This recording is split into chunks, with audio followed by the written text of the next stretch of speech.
Bueno, muchas gracias a todos por sumarse a esta actividad que estamos proponiendo del Estudio Bombchill. Muchas gracias, Florencia, también por compartir este webinar del estudio.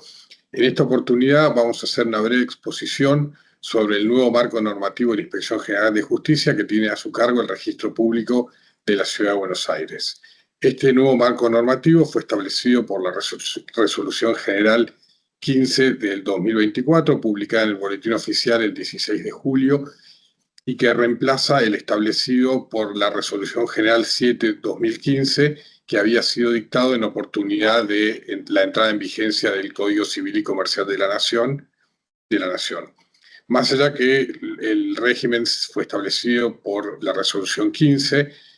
el 24 de julio, unos días después, se publicó la Resolución General 16 de 2024, que reemplazó los anexos A y B de la Resolución 15 porque se habían advertido algunas cuestiones de formato por incidencias informáticas que habían alterado las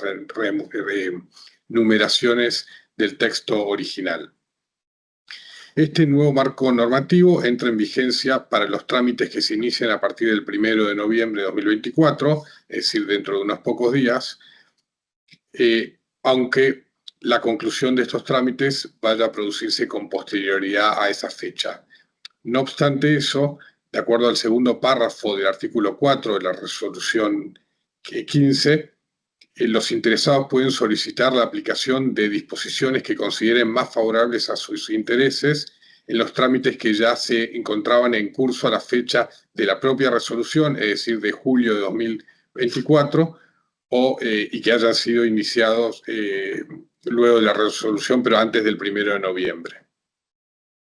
Bueno, Flor, no sé si querés agregar algo más sobre este tema. No, en realidad este webinar específicamente lo que vamos a intentar es si bien hubo muchas modificaciones, algunas simplemente formales y otras que consideramos más sustanciales, nosotros acá lo que hicimos fue una especie de resumen o de detectar o destacar las que para nosotros afectan más a todo lo que es la regulación y al día a día de las sociedades, ¿no? Hubo con el anterior gobierno y con el anterior inspector general, hubo un montón de resoluciones, como decía Máximo, ya desde la resolución 7/2003, que por un lado regulaba todo el tema de extranjeras, considerando de alguna manera como que todas las extranjeras habían sido constituidas en fraude a la ley y que cada administrado, era responsabilidad de cada administrado probar que no había sido así, acreditando ciertos extremos, que ahora vamos a ver después con Máximo, que eso se eliminó de alguna manera, flexibilizando la posibilidad de las sociedades extranjeras de participar en sociedades locales o inscribirse como sucursales, y después fue abarcando cada vez más temas, modificando de alguna manera o generándose para las sociedades inscriptas en la capital federal un régimen diferente al resto del país que limitaba mucho la autonomía de la voluntad de los accionistas o los socios según el tipo de sociedad. Así que bueno, ahora vamos a compartir una presentación que tenemos y vamos a ir punteando o destacando los temas que para nosotros son más relevantes y que vemos, ¿no? Tenemos una visión positiva de esta nueva regulación para las sociedades constituidas en la capital federal. Hoy, lamentablemente, se invierte la situación para las que están en la provincia de Buenos Aires y se están estableciendo los mismos requisitos que había anteriormente en capital, en provincia. Así que bueno, eso es un capítulo aparte. Hoy vamos a analizar qué es lo que se liberó desde este lado. Sí, un comentario adicional es que cuando hablamos de cambios, no hablamos de los cambios contra la última resolución 7, porque a partir de la entrada, de la asunción de la nueva administración y del cambio de autoridades en la Inspección General de Justicia, algunos de los cambios ya se habían venido implementando con cambios puntuales, digamos, entonces los cambios se comparan contra el régimen que había hasta diciembre del año pasado. Sí, esto básicamente la 15/2024 lo que hace es unificar o hacer un compendio nuevo, pero ya desde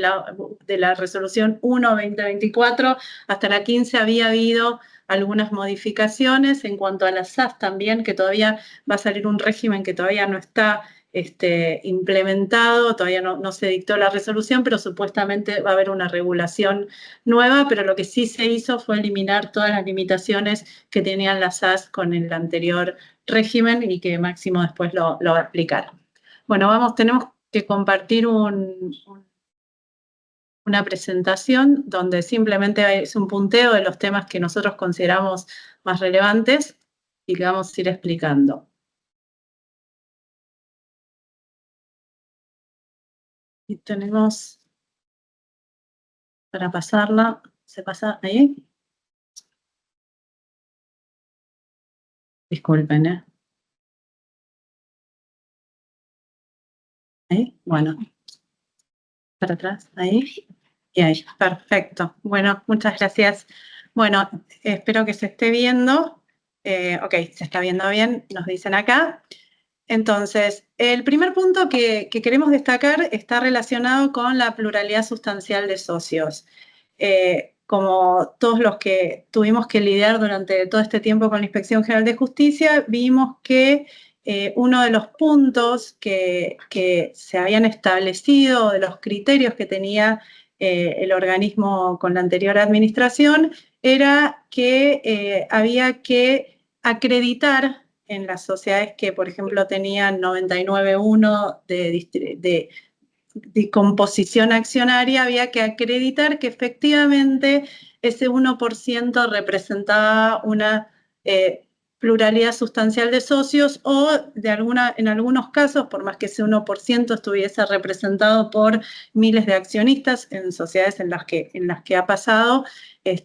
no era suficiente para la Inspección General de Justicia para acreditar que existía una pluralidad de socios. Entonces, a criterio del inspector que tocaba, podía ser el 2% o el 5% que se exigía como mínimo para acreditar que existía esta pluralidad, pero de alguna manera esto modificaba la Ley General de Sociedades porque, como todos sabemos, nuestra ley lo que establece es, hoy permite la sociedad unipersonal, o sea, de uno o más socios, pero cuando se trata de dos o más socios, que con la anterior redacción, antes de la modificación del Código Unificado, decía 2 o más socios y en ningún lugar se establecía cuál era el porcentaje mínimo de participación que tenía que tener un socio para que exista esta pluralidad. Ese porcentaje había sido establecido por el regulador en un 2 o un 5%, según el inspector que tocaba, y solamente se podía, digamos, incumplir o reducir esa participación si era consecuencia de aumentos de capital en los cuales el socio minoritario no había suscrito, no había participado. Esto fue originariamente esta excepción no existía debido a objeciones o a comentarios, observaciones que se fueron haciendo en situaciones específicas donde efectivamente había habido aumentos de capital, donde los minoritarios no habían querido o podido suscribir y habían sido licuados por esa situación. Bueno, en esos casos se fue aceptando el incumplimiento, según la inspección, de la pluralidad de socios por este tipo de aumentos. Eso había sido establecido específicamente en una norma. Pero bueno, anteriormente lo que se establecía era que había que acreditar la pluralidad sustancial, esa pluralidad se acreditaba con un 2 o un 5% y podía no cumplirse si había habido algún aumento de capital en el cual los minoritarios no habían suscrito y había que acreditar de alguna manera toda la cadena o cómo había sido esa licuación para que se inscribiera cualquier trámite que se presentase en la Inspección General de Justicia, porque por más que no fuese un aumento de capital, cualquier trámite que se presentara había que acreditar esta pluralidad. Actualmente lo que hace la normativa es que elimina ese requisito de pluralidad sustancial de socios. Se modifica por eliminación de un requisito anterior. Hoy la norma no dice nada, con lo cual se podría tener una sociedad que no tenga 98.2 y que igualmente no sea unipersonal. Bueno, también se modifica una norma que había sido bastante polémica durante la gestión anterior, que es el requisito de que el objeto social de las sociedades fuese único. Eso se fundaba en que la ley establece que debe ser preciso y determinado, y se había ampliado la exigencia a que tenga que ser único, lo cual impedía que las sociedades tengan tengan un objeto plural, y a veces complicaban las actividades reales de la sociedad, porque de hecho las sociedades, al tener una capacidad plena, pueden desarrollar cualquier tipo de actividades. Entonces, ahora, afortunadamente, se prevé que el objeto es el conjunto de actividades que puede desarrollar, y se prevé que no deben tener, no necesariamente las actividades comprendidas dentro del objeto deben tener relación entre sí, ni que debe haber una relación entre el capital social y el objeto. Es decir, que el capital social no necesariamente debe ser, por lo menos, suficiente como para el desarrollo del objeto social, lo cual es lógico, porque normalmente cuando uno constituye la sociedad, la constituye con un capital mínimo, porque de esa forma crea la estructura societaria para después poder integrar aumentos de capital, tener capitales superiores, abrir cuentas bancarias. Si no, era un poco complicado desde la logística cómo iniciar las actividades y el financiamiento por parte de la sociedad. Otro cambio importante, que también ya había sido recogido por la Resolución General 1 de 2024, es que el nuevo marco regulatorio no contiene ninguna disposición que establezca un plazo máximo de duración de las sociedades. En 2020 se había establecido que las sociedades tenían que tener un plazo máximo de duración de 30 años, sin establecer la posibilidad de excepciones, lo cual para determinadas actividades, además de ser contrario a la ley que no establecía un plazo máximo, para determinadas actividades pendientes que son inversiones a muy largo plazo, la verdad que establecer un plazo de 30 años era absolutamente arbitrario y carente de sustento legal. Bueno, otro punto está relacionado con el capital social, ¿no? Acá hemos dividido en algunos temas que nos gustaría resaltar específicamente, que fueron modificados por la nueva resolución. Por un lado, en cuanto ahí nosotros mencionamos aportes de capital, la mayor modificación o la novedad que nosotros vemos es que ahora se permite el aporte de activos virtuales, ¿no? El artículo 67 de la nueva norma permite expresamente el aporte de activos digitales, que antes esto no estaba regulado. Bueno, todos sabemos de activos virtuales, también criptoactivos, todo este tipo de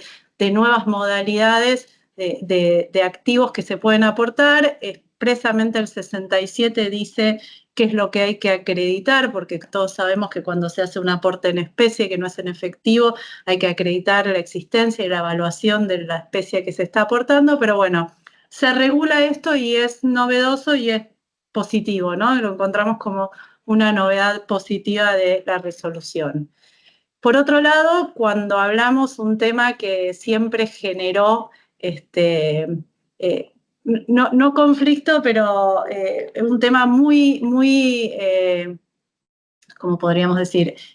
deseado por todos nuestros clientes, es el tema de la realización de aportes irrevocables en la sociedad, ¿no? Y fue regulado por la Inspección General de Justicia de manera de limitarlo. ¿Cuál era el criterio que tenía la Inspección General de Justicia? Lo veía con ojos bastante negativos el tema de los aportes, Y si bien no podía prohibirlos, porque si bien no está en la ley de sociedades, es una realidad que existen, que los accionistas realizan aportes en la sociedad, lo reguló de una manera de que no figuren en los estados contables. Entonces, lo que originariamente había sido que podían ser realizados por 180 días, se modificó y se estableció con la anterior normativa que sí o sí tenían que ser capitalizados dentro del ejercicio. De esta manera no figuraban en el balance. Si nosotros hacíamos un aporte el 1 de enero, podían durar todo el año y capitalizarlos el 31 de diciembre, pero tenía que ser dentro del ejercicio, o sea, podía ser por más de 180 días, pero si lo hacíamos el 28 de diciembre, lo teníamos que capitalizar el 31 porque tenía que ser dentro del ejercicio.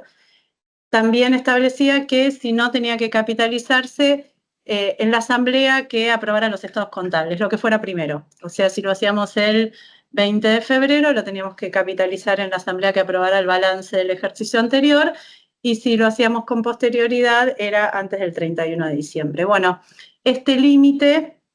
esta limitación se elimina, con lo cual hoy podemos encontrarnos en un balance con la cuenta de aportes irrevocables, y junto con la cuenta de aportes irrevocables, ¿qué es lo que tenemos? El ajuste de los aportes irrevocables, porque ahora los balances, con motivo de la inflación, se ajustan por inflación. Y acá encontramos una norma que, bueno, por un lado, respecto a los aportes irrevocables, en realidad lo que hace es elimina, no es que dice ahora se pueden hacer aportes irrevocables, sino que elimina la limitación que contenía. Nosotros vemos que en la normativa antes decía los aportes irrevocables deben ser realizados con un acuerdo entre el aportante y la sociedad en el cual se debe establecer diferentes puntos, y uno de ellos era que tenía que ser capitalizado dentro del plazo y había que establecerlo. Hoy la modificación simplemente fue eliminar ese requisito de establecer el plazo de duración de los aportes. El resto sigue todo igual. Pero también establece que se deben contabilizar los aportes irrevocables en el patrimonio neto, salvo que el directorio lo rechace de manera expresa o se hubiese convenido expresamente que tienen que ser aprobados por la asamblea. En principio, los aportes irrevocables pueden ser aceptados por el directorio, no se requiere expresamente una asamblea, pero si el acuerdo entre el accionista y la sociedad es que lo tiene que aceptar la asamblea, hasta que la asamblea no lo acepte, no se contabilizan en el patrimonio. Una vez contabilizados en el patrimonio neto y ajustados por inflación, tenemos una norma que a nosotros personalmente nos ha generado dudas. ¿Qué dice la normativa? La norma dice que los aportes irrevocables, el ajuste de los aportes irrevocables, en principio, según lo entendemos, benefician a todos los accionistas y no al que hizo el aporte. ¿Por qué esta interpretación? Nos remontamos primero a las normas de la Comisión Nacional de Valores, que regulan en forma totalmente diferente lo que es el ajuste de capital y el aporte irrevocable. Ya lo permite desde antes, digamos, con anticipación a esta modificación del IGJ, y lo que establece el criterio de la CNB es que el valor nominal del aporte irrevocable beneficia al aportante, pero el ajuste beneficia a todos en proporción a la participación. O sea, si yo capitalizo el aporte irrevocable y el ajuste de aporte, el aporte va para el socio que lo hizo, pero el ajuste va en proporción a todos los accionistas y los beneficia a todos, como si fuese el ajuste de capital, ¿no? La norma de IGJ lo que establece ahora es que literalmente dice la capitalización de aportes irrevocables sobre los cuales existan ajustes debe comprender estos, o sea, no se puede capitalizar solo valor nominal y dejar el ajuste. Pero dice, los derechos de suscripción preferente y de acrecer se ejercerán sobre el total de las acciones emitidas, con lo cual parecería que ese ajuste va para el total de las acciones emitidas, o sea, para todos los accionistas. No es clara la norma, pero si tenemos el antecedente de la CNB, entenderíamos que lo que está diciendo es eso. Por otro lado, la norma agrega que en caso de restitución del aporte, dice, en caso de restitución del monto nominal aportado, con lo cual parecería que no se devolvería el ajuste, sino que solamente se devolvería el aporte de valor nominal, Dice, el saldo de la cuenta ajuste únicamente puede aplicarse a cubrir pérdidas finales de ejercicio sin perjuicio del tratamiento fiscal. Bueno, o sea, cuando se utiliza el ajuste del aporte para absorber pérdidas, también está beneficiando a todos. Con lo cual parecería ser el mismo criterio que toma la normativa, que si lo capitalizo, beneficia a todos, y si lo devuelvo, el ajuste también beneficia a todos porque solo lo puedo utilizar para absorber pérdidas. Esto está, por supuesto, por discutir. Nos puede parecer que es injusto porque si yo puse la plata y la dejé en la sociedad, la depreciación por inflación debería beneficiarme a mí, pero entendemos que es el criterio utilizado por la CNB, con lo cual habría que verlo con más cuidado o por ahí ir a hablarlo con el inspector en cada caso, pero parecería ser ese el criterio. Bueno, seguimos con tema prima de emisión. En realidad acá lo que hace es se eliminan todas la regulación que había respecto de la prima de emisión, que salvo asamblea unánime tenía que ser contabilizada en principio en función del valor patrimonial proporcional de las acciones. Bueno, había una serie de requisitos que hoy están eliminados. Eso no significa que hoy no haya que emitirse o aumentarse el capital con prima, porque la ley de sociedades establece la necesidad de aumento de capital con prima de emisión, pero volvemos al origen, ¿no? Vamos a la regulación, a lo que establece la ley de sociedades y no a los requisitos adicionales, podríamos decir, que establecían las normas de la Inspección General de Justicia. En definitiva, la IGJ no se va a meter en esto, sino que eventualmente es un derecho del accionista que si considera que la prima, que no hubo prima cuando debió haberlo o que esta fue insuficiente, es un tema que podrá plantear en la justicia, pero no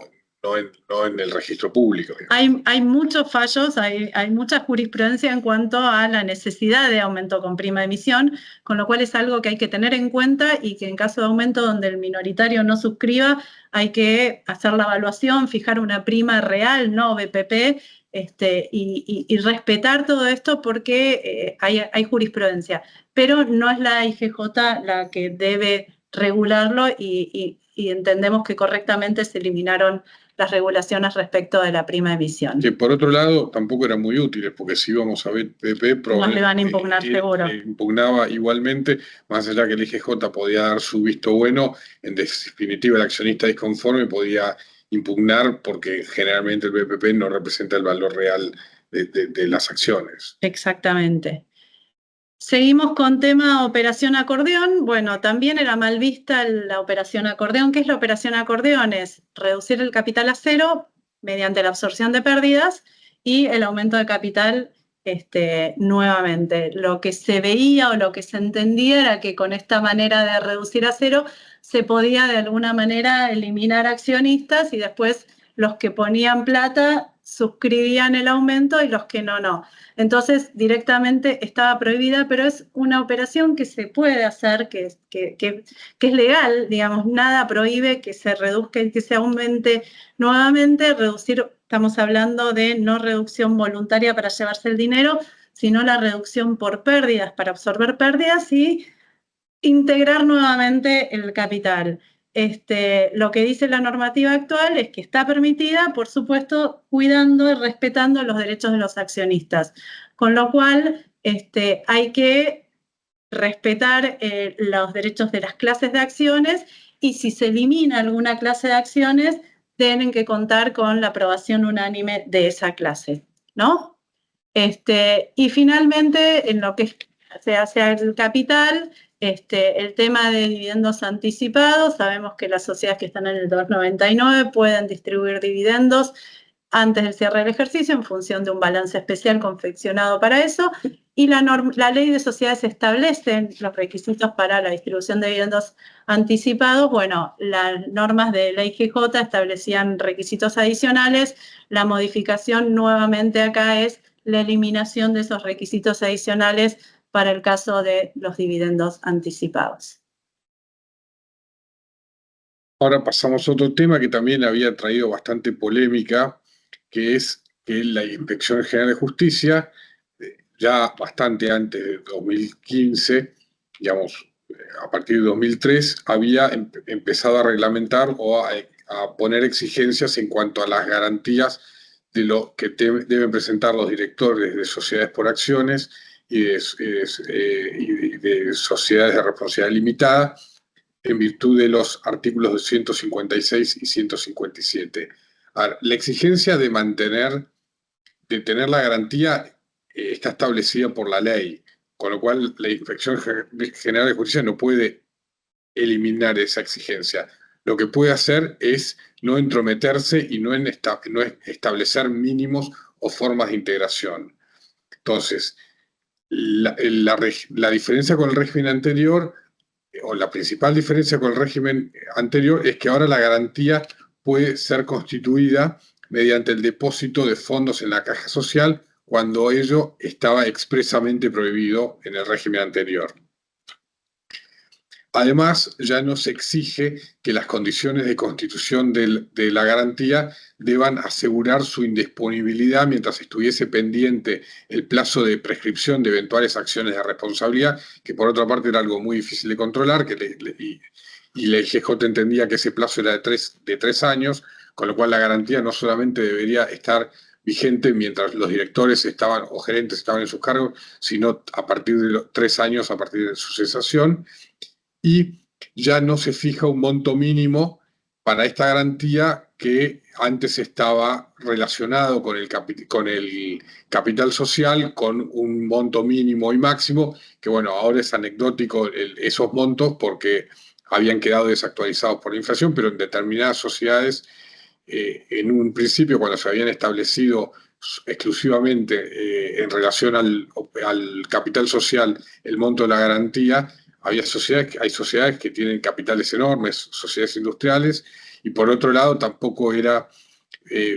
muy equitativo porque a veces los capitales sociales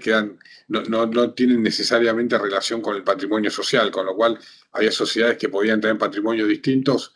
pero podían tener capitales sustancialmente distintos, entonces la garantía era distinta. Entonces ahora ya no tenemos montos mínimos ni máximos, sino que esa garantía debe estar fijada en el estatuto, como establece la ley. Por otra parte, se mantiene la exigencia que el costo sea soportado por cada director o gerente, y se establece expresamente que en los dictámenes de precalificación, cuando se constituye una sociedad, se inscribe una sociedad, o también los síndicos deben dictaminar sobre la integración de esta garantía. Acá lo que nosotros vemos, no sé si Flor vos compartís, pero a ver, esta exigencia de que sea de que no se integre en los en la caja social, no sea con integración de fondos en la caja social, había generado un auge en el negocio de las pólizas de caución, porque todo el mundo,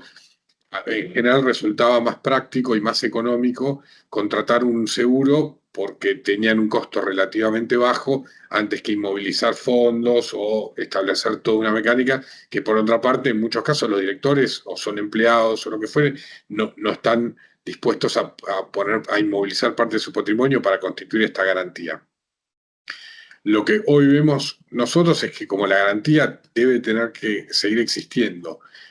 y esta garantía, como sostiene toda la doctrina societaria, más allá de cuestionar si es útil o no es útil, en la medida que esté exigida no puede ser irrisoria, tal vez, digamos, muchos directores van a continuar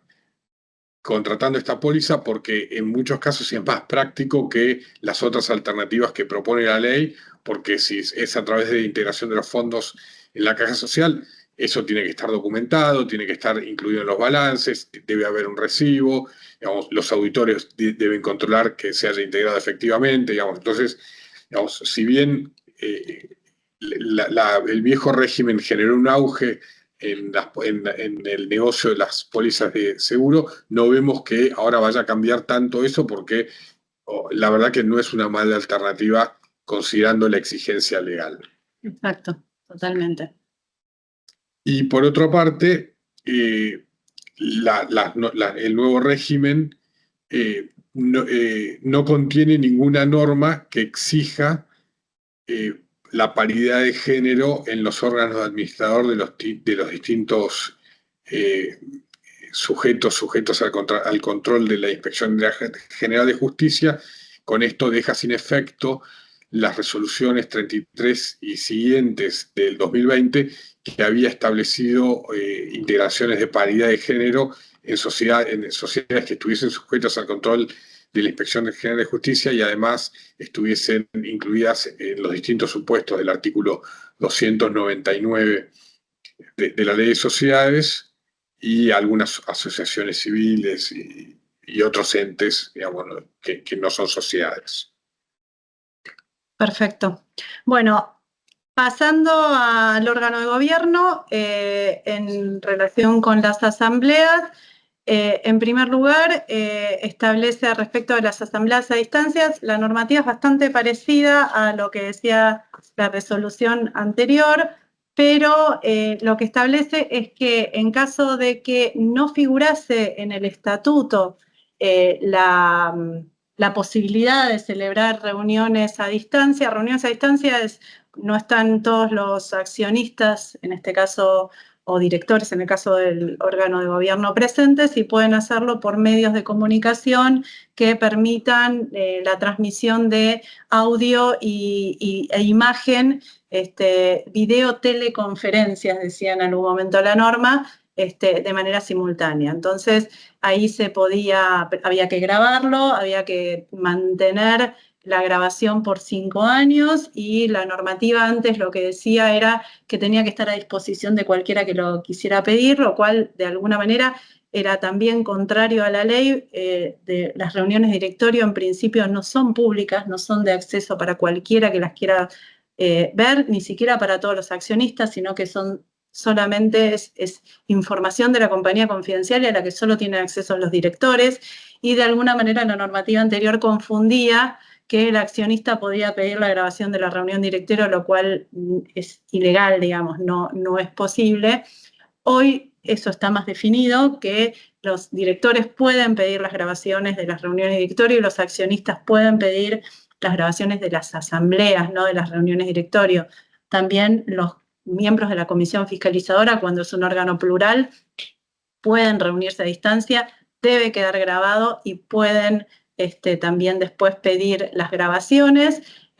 Bueno, existían ciertos requisitos, lo que hoy se modifica es que no tiene que estar sí o sí previsto en el estatuto. En el caso de que no esté previsto en el estatuto, se aplica la normativa del Código Unificado. Como sabemos, a partir de la modificación del Código Civil y Comercial, se establece que para las personas jurídicas, todas las personas jurídicas pueden celebrar reuniones de los órganos colegiados de manera virtual, ¿no? A distancia, con lo cual se aplicaría supletoriamente la normativa del Código Unificado. Así que bueno, esa sería la modificación. También se establece que si todos estuvieron presentes o todos firman el acta, no es necesario guardar el archivo por 5 años. Esa es otra cuestión a tener en cuenta. Lo cual es consistente con las asambleas, con las reuniones que se hacen personalmente, porque no habría una justificación si todas las personas que están firman el acta, porque también deberían grabarse si la hacen presencialmente, digamos. Ahí había, digamos, una exigencia que carecía de sentido. De sentido, sí, de razonabilidad. En la medida que todos firmen, no hay necesidad de grabar. Totalmente. Si bien después Máximo va a hablar del nuevo régimen de las extranjeras,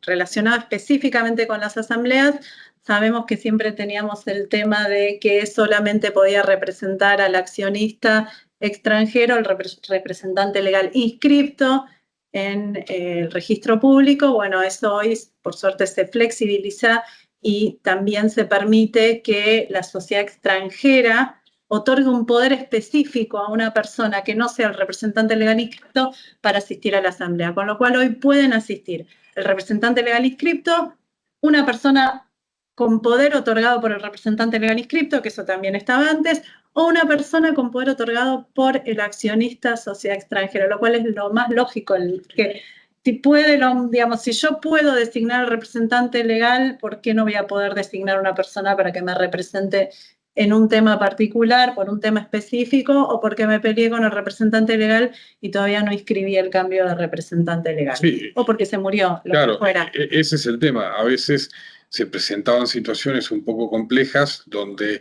el representante legal o desaparecía o se peleaba, y entonces la sociedad accionista quedaba desprotegida o no podía ejercer sus derechos por estar, digamos, por no tener un representante legal inscripto en los términos del artículo 123 que ejerciese esos derechos. Totalmente. Así que básicamente eso también es muy bien recibido, por lo menos por nosotros, y nos parece una modificación muy positiva. Finalmente, el tema de la concurrencia del inspector designado por la Inspección General de Justicia a las asambleas, la modificación es que antes podía ir de oficio en cualquier tipo de sociedad y hoy limita eso, que solamente en las sociedades del 299 puede el inspector general de justicia ir de oficio, o sea, sin pedido de parte a las asambleas. En el resto de las asambleas, si uno quiere que asista un inspector de la Inspección General de Justicia, debe expresamente solicitarlo a la inspección y hacer la presentación correspondiente. Bueno, el siguiente punto es sobre sociedades domiciliadas en el extranjero. A ver, esta es una materia en la que se presentan muchos cambios, o la mayor cantidad de cambios, porque el régimen anterior, que ya venía desde 2003 y había sido replicado en 2015 con la sanción del Código Civil y Comercial, era particularmente restrictivo, como había mencionado Florencia antes, y las flexibilizaciones introducidas en la gestión 2015-2019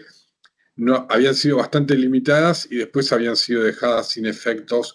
en 2020 cuando hubo un nuevo cambio de administración. A continuación vamos a hacer una mención de los principales cambios, que no es necesariamente exhaustiva, pero bueno, algunos están vinculados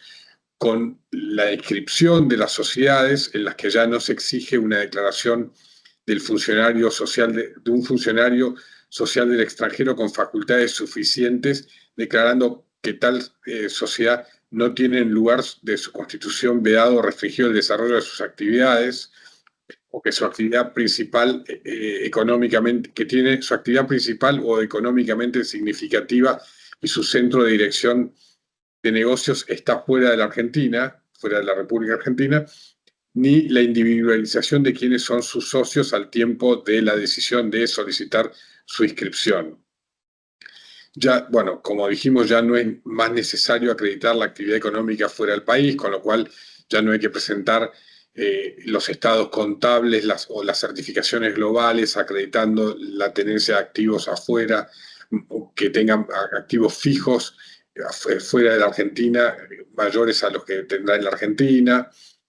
Se elimina la exigencia, y esto había sido algo que había generado una polémica porque era una clara extralimitación que se había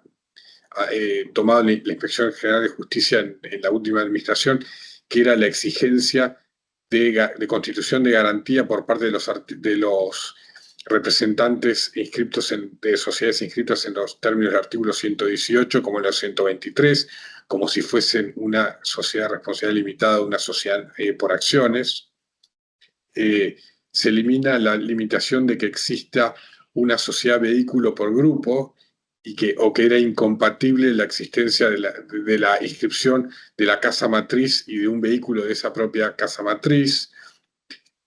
Se elimina la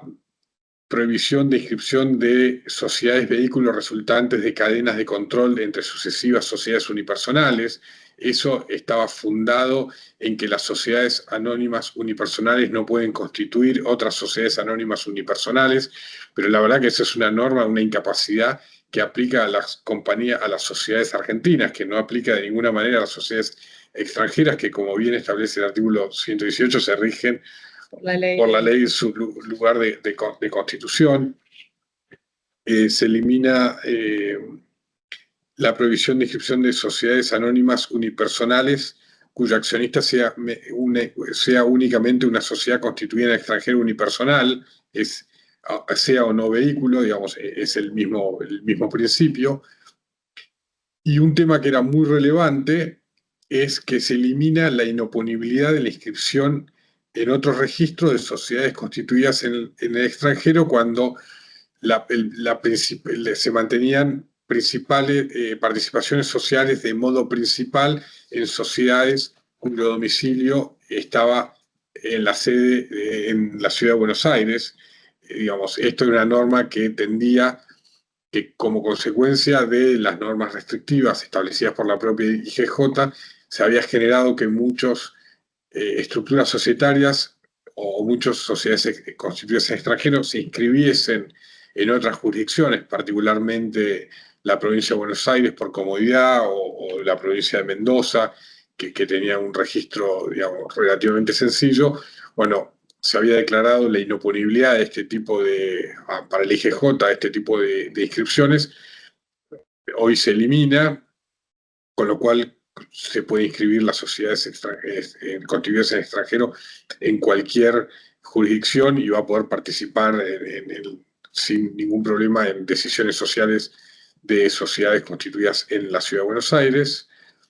Se elimina la necesidad de presentar un plan de inversión en las sociedades que se inscribían en los términos del artículo 123, que la verdad que no tenía ningún sustento normativo y causaba distintos problemas en cuanto a confidencialidad, en cuanto a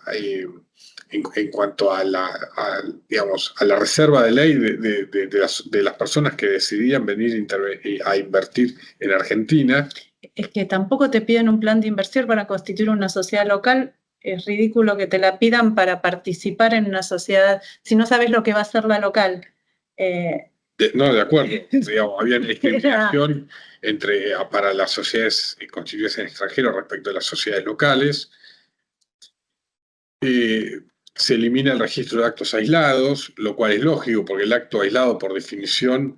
digamos, es esporádico, con lo cual exigir, cuando la ley expresamente permite que los actos aislados los pueden desarrollar las sociedades constituidas en extranjeros sin necesidad de inscripción alguna, pretender una inscripción, un registro de actos aislados, es claramente contrario a la letra y al espíritu de la ley. Se admiten las sociedades offshore, sean o no vehículos, aunque con carácter restrictivo. Esto tiene que ver más con normas de prevención de lavado de dinero y de financiación de terrorismo que otra cosa. No es con una voluntad de que no haya inscripciones de extranjeros, sino que tiene que ver con normas de carácter internacional. Se elimina algo que era una carga burocrática bastante importante para las sociedades constituidas en extranjero. Se elimina la exigencia del régimen informativo anual, tanto para las sociedades del artículo inscritas en los términos del artículo 118 como del artículo 123. Esto, digamos, fue de alguna forma una sorpresa porque las primeras normas de esta nueva administración habían simplificado los regímenes, los habían hecho no anuales, sino con un plazo mayor, digamos, pero sorpresivamente directamente los elimina, es decir, no va a haber nada, independientemente de la obligación de cumplir con los regímenes para los ejercicios que correspondían. De todas maneras, es consecuente con que se elimina el requisito de acreditar la tenencia de activos en el exterior. El régimen informativo anual también, de alguna manera, además de tener que acreditar si uno era vehículo de inversión o si se mantenían todos estos requisitos que pedían para la inscripción originaria, anualmente había que probar que se mantenía toda esa situación, con lo cual, al eliminarse todos los requisitos para inscribir, es lógico que también se eliminen el régimen informativo anual, sin perjuicio de lo cual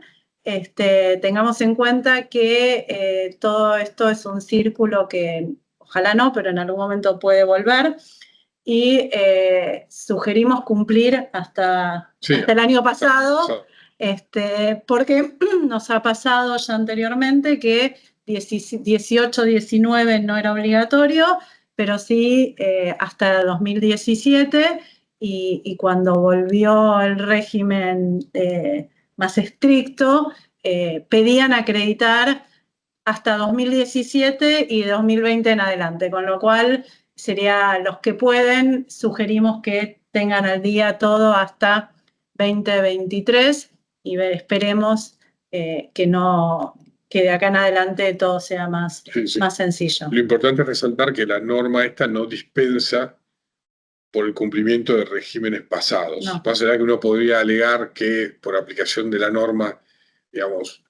se puede plantear las disposiciones más favorables, digamos, nuestra sugerencia es cumplir. Hoy no lo están pidiendo. Hoy para inscribir cualquier trámite no piden que se acredite el cumplimiento de todos los regímenes anteriores, pero bueno, uno no sabe qué puede pasar en el futuro, con lo cual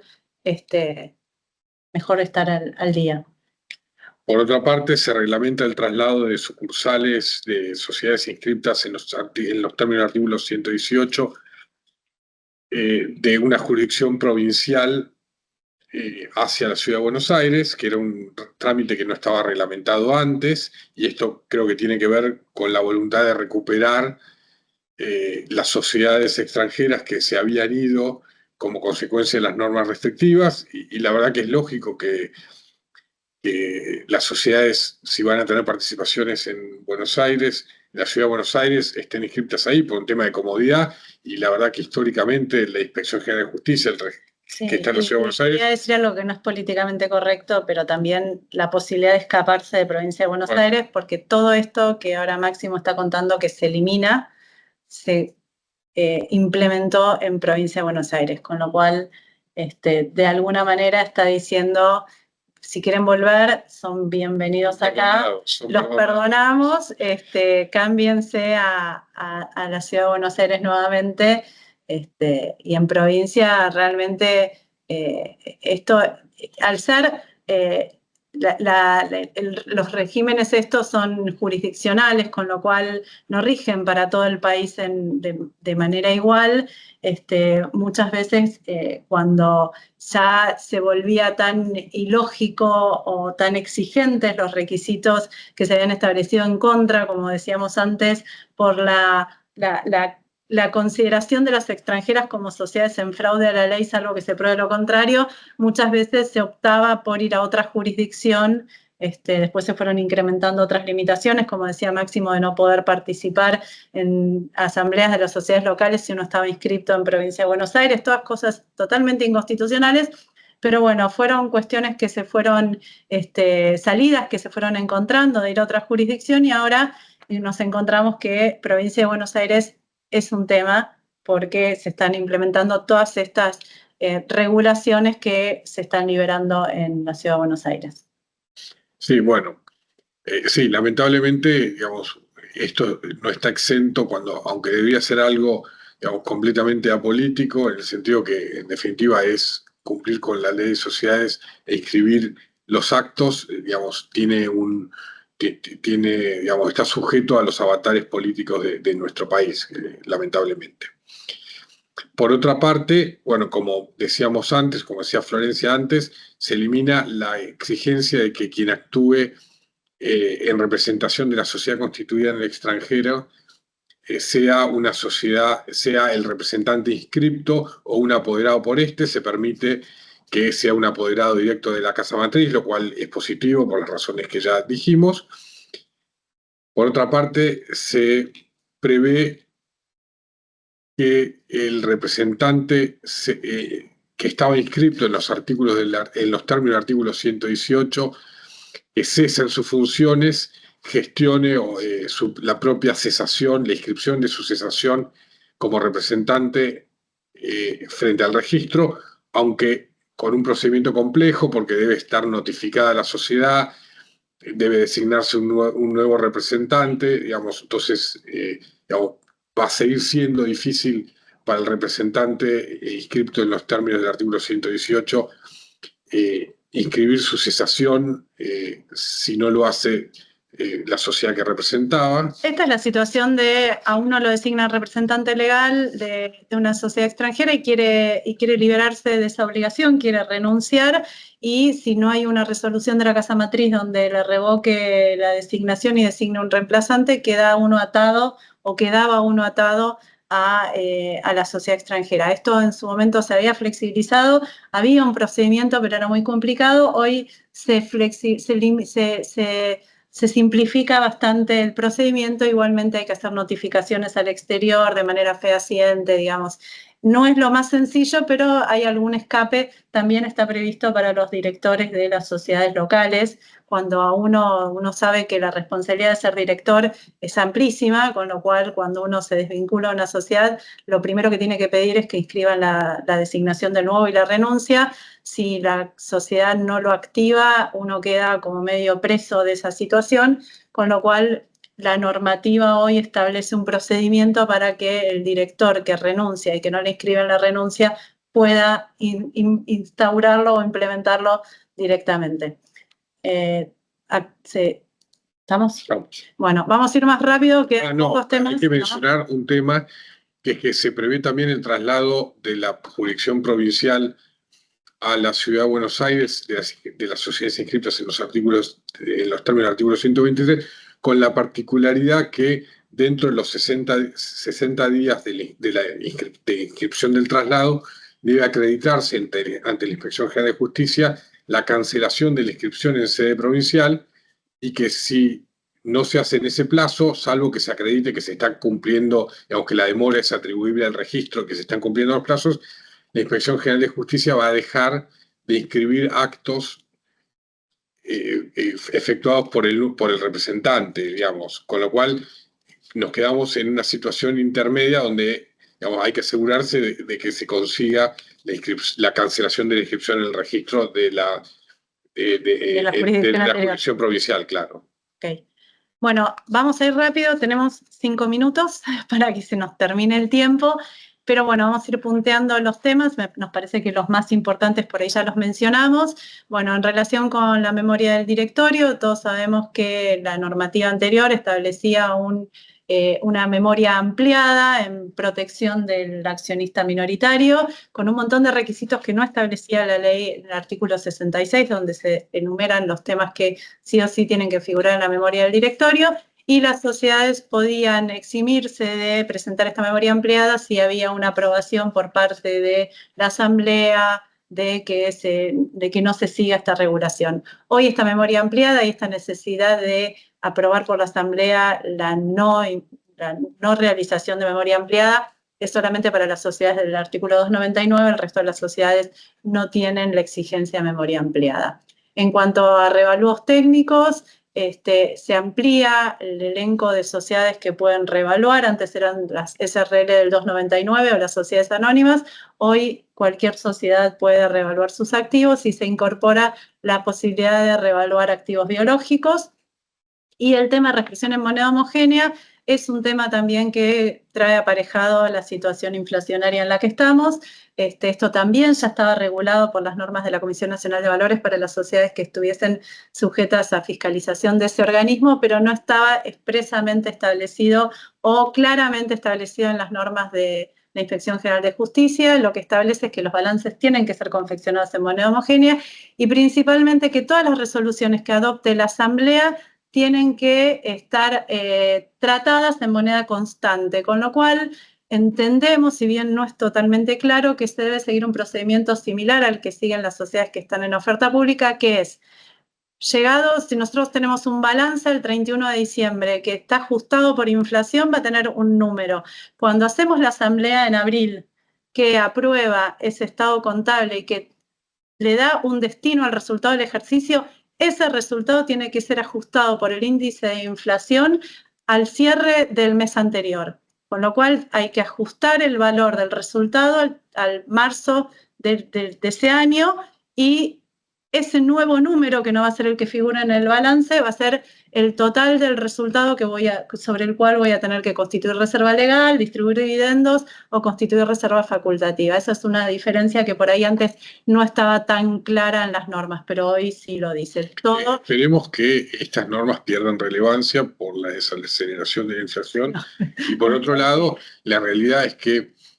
más allá que la norma puede tener una buena intencionalidad en cuanto a ajustar, la realidad es que el hecho de que haya inflación no necesariamente significa que la sociedad haya ganado más plata, lo que fuere, con lo cual son normas que tienden a tapar un poco el problema, pero el problema de fondo, digamos, no. Estamos hablando siempre de que la sociedad, para poder distribuir dividendos, primero que tiene que tener ganancias realizadas y líquidas, después tiene que tener fondos para pagarlos. Pero bueno, en una situación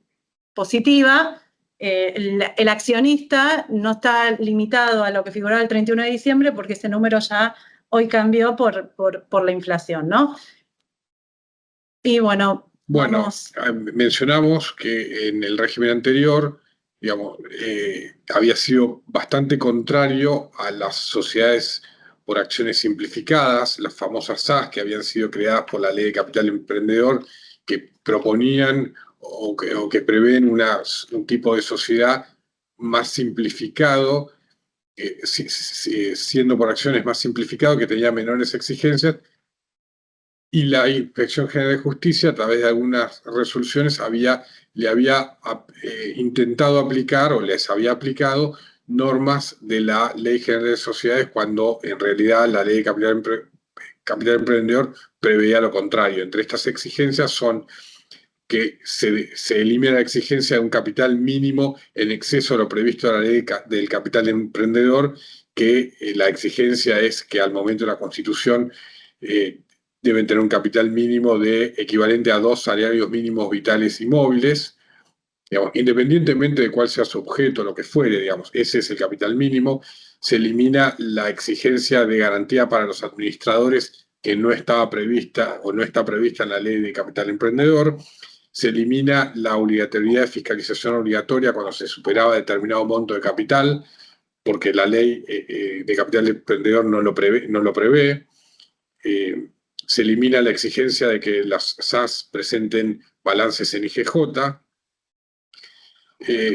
Se elimina la facultad de verificar el contenido, digamos, de que la Inspección General de Justicia haga un análisis de legalidad del estatuto del instrumento constitutivo, previendo que no tengan normas contrarias al artículo 13 de la Ley General de Sociedades cuando la Ley de Capital Emprendedor no lo prevé y no le resultan aplicables esas normas, como por ejemplo también por emisión con prima, constitución de reservas facultativas con determinadas mayorías, digamos. Intenta volver a despegar las SAS de la estricta regulación que tiene la Ley General de Sociedades.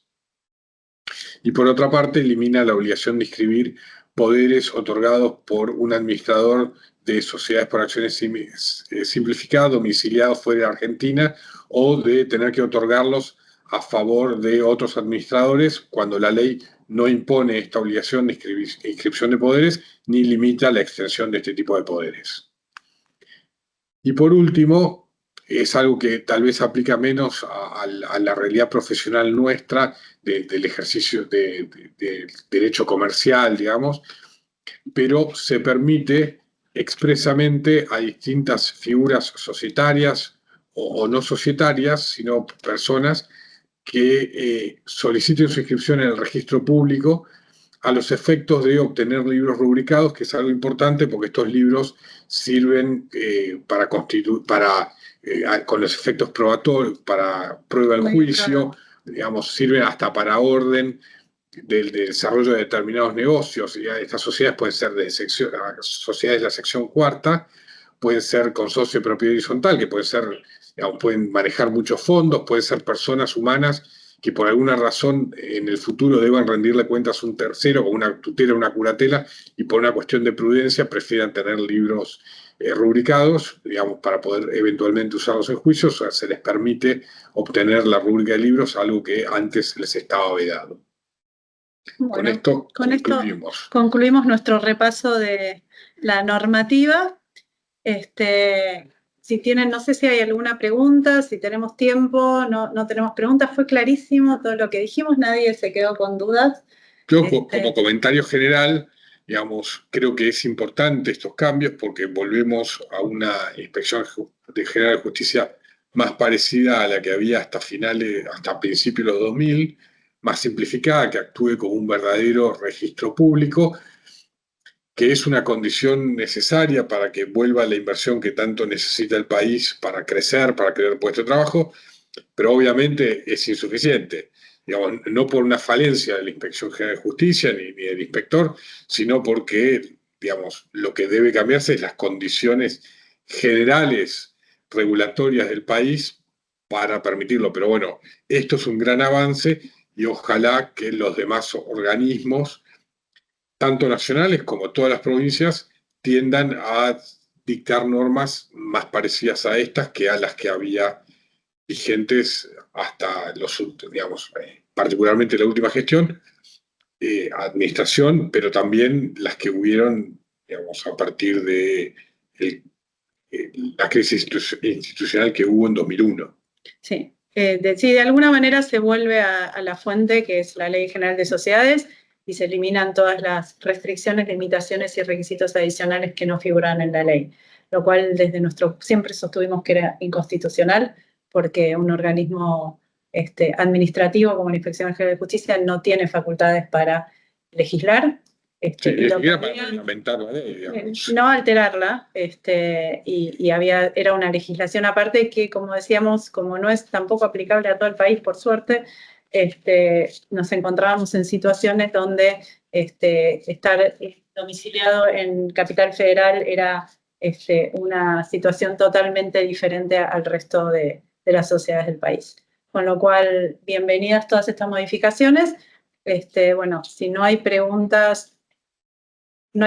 ahora, por supuesto, estamos a disposición para que nos consulten cualquier duda que tengan, para conversarla, charlarla, o nos mandan mail. Bueno, con muchos del auditorio tenemos una relación fluida, con lo cual está claro que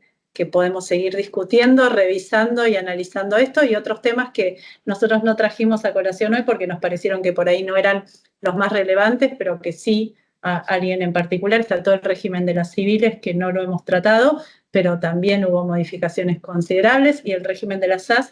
estamos esperando que salga una resolución. Por ahora se eliminó lo anterior, lo cual es muy bueno, pero supuestamente va a haber una regulación, con lo cual siempre estamos a disposición. Esperamos que les haya resultado de interés esta presentación, y muchísimas gracias a todos por participar y por mantenerse, por asistir a esta presentación. Bueno, gracias. Bueno, que tengan todos un buen día.